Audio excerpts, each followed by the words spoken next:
আজকে আমরা আছি হচ্ছে পানাগড়ে আমরা এখানে লোড করতে এসেছিলাম হচ্ছে রাত্রিবেলায় লোড করতে ঢুকেছিলাম, তখন তিনটে চারটে বাজে।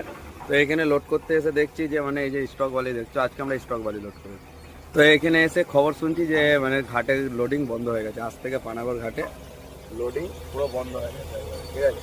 তো লোডিং বন্ধ হয়ে গেছে, তো তার জন্য আমাদের আজকে লোড করতে হয়েছে স্টক বালি। আর এই হচ্ছে আমাদের লোডার, এই দেখো আসছে, এটা হচ্ছে আমাদের লোডার, খাবার খাচ্ছে কিনা সেটাই দেখতে আসছে। আর ওইদিকে ওই যে দেখতে পাচ্ছ মানে আরো গাড়ি সব লোড হচ্ছে। আর এখানে এবার আমাদের এখন চলছে হচ্ছে খাওয়া দাওয়া। তো খাওয়া দাওয়া দেখো আজকে আমাদের কি খাওয়া দাওয়া চলছে। কি কার্তিক, কি খবর?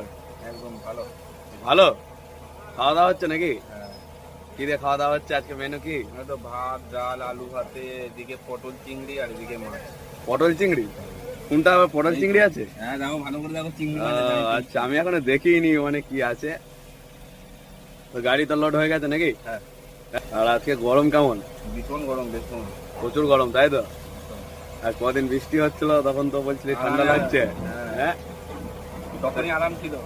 তো এসিটা কি চালাবি নাকি আমাদের গাড়ি? ওই তো দেখি তো এসি আছে, দেখি তো ওইদিকে না, অনেকেও আমাকে কমেন্ট করে যে দাদা তোমাদের গাড়িতে এসি নেই, এসি আছে কিনা।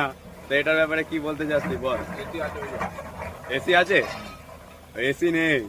এসি আছে, লাইন কাটা আছে, লাইন না কাটলে অনেক তেল পুড়ে যাবে। হ্যাঁ, চলো খাওয়া দাওয়া চলছে আমাদের পানাগড় বালিঘাটে। আর এখান থেকে আমরা বেরোবো হচ্ছে ধরো রাত্রি 10টায় বেরোবো। আর আমার পাশে একটা আছে, ওটা হচ্ছে লিলেন, 12 চাকা লিলেন গাড়ি আছে, ব্যারাকপুর সাইডে ড্রাইভার আছে, কথা হচ্ছিল ড্রাইভারের সাথে।